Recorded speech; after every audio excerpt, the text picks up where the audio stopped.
టాలీవుడ్ ప్రముఖ కొరియోగ్రాఫర్ లైంగిక వేధింపుల కేసు నమోదైన సంగతి తెలిసిందే. తన దగ్గర పనిచేస్తున్న అసిస్టెంట్ డాన్స్ మాస్టర్ పై జానీ మాస్టర్ అత్యాచారానికి పాల్పడ్డారు. దీనికి సంబంధించి ఆ యువతి పోలీసులకు ఫిర్యాదు చేయటంతో పోలీసులు జానీ మాస్టర్ పై 0 ఎఫ్ఐఆర్ నమోదు చేశారు. ఎఫ్ఐఆర్ లో ఆ యువతి చెప్పిన వివరాల ప్రకారం 2017లో ఓ ప్రముఖ షోలో జానీ మాస్టర్ తనకు పరిచయమైనట్లు తెలిపింది.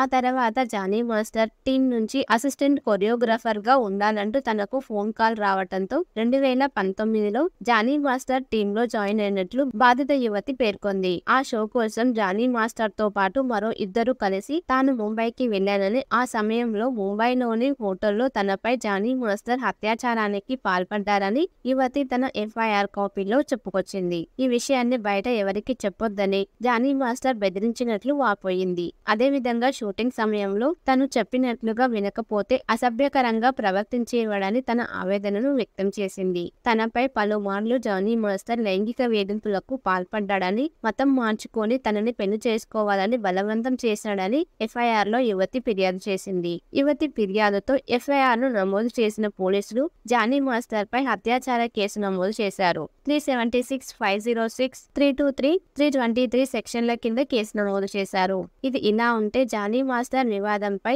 జనసేన పార్టీ రియాక్ట్ అయింది. రాయదుర్గం పోలీస్ స్టేషన్ లో జానీ మాస్టర్ పై కేసు నమోదైన నేపథ్యంలో ఆయన్ని పార్టీ కార్యక్రమాలకు దూరంగా ఉండాలని ఆదేశిస్తూ జనసేన ఓ ప్రకటనను విడుదల చేసింది. ఈ మేరకు జనసేన పార్టీ నాయకత్వం తీసుకున్న వెంటనే అమలులోకి వస్తుందని జనసేన పార్టీ తెలిపింది. అత్యాచార ఆరోపణలతో ఫిలిం ఛాంబర్ సైతం జానీ మాస్టర్ పై చర్యలు తీసుకుంటుందని, అతన్ని డాన్స్ అసోసియేషన్ నుంచి తొలగిస్తూ ఉత్తర్వులు జారీ చేసింది. నిజ నిర్ధారణ జరిగే వరకు ఈ నిషేధం అమల్లో ఉంటుందని ఫిలిం ఛాంబర్ ఓ నోట్ను విడుదల చేసింది.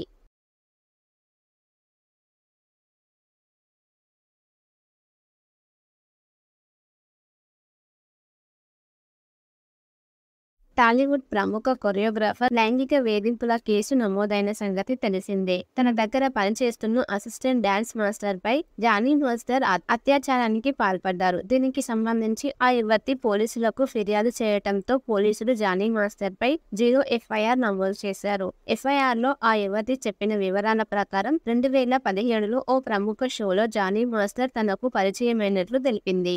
ఆ తర్వాత జానీ మాస్టర్ టీం నుంచి అసిస్టెంట్ కొరియోగ్రాఫర్ గా ఉండాలంటూ తనకు ఫోన్ కాల్ రావటంతో 2019లో జానీ మాస్టర్ టీమ్ లో జాయిన్ అయినట్లు బాధిత యువతి పేర్కొంది. ఆ షో కోసం జానీ మాస్టర్ తో పాటు మరో ఇద్దరు కలిసి తాను ముంబైకి వెళ్లానని, ఆ సమయంలో ముంబైలోని హోటల్లో తనపై జానీ మాస్టర్ అత్యాచారానికి పాల్పడ్డారని యువతి తన ఎఫ్ఐఆర్ కాపీలో చెప్పుకొచ్చింది. ఈ విషయాన్ని బయట ఎవరికి చెప్పొద్దని జానీ మాస్టర్ బెదిరించినట్లు వాపోయింది. అదేవిధంగా షూటింగ్ సమయంలో తను చెప్పినట్లుగా వినకపోతే అసభ్యకరంగా ప్రవర్తించేవాడని తన ఆవేదనను వ్యక్తం చేసింది. తనపై పలుమార్లు జానీ మాస్టర్ లైంగిక వేధింపులకు పాల్పడ్డాడని, మతం మార్చుకొని తనని పెళ్లి చేసుకోవాలని బలవంతం చేశాడని ఎఫ్ఐఆర్ లో యువతి ఫిర్యాదు చేసింది. యువతి ఫిర్యాదుతో ఎఫ్ఐఆర్ ను నమోదు చేసిన పోలీసులు జానీ మాస్టర్ పై అత్యాచార కేసు నమోదు చేశారు. 376, 506, 323, 323 సెక్షన్ల కింద కేసు నమోదు చేశారు.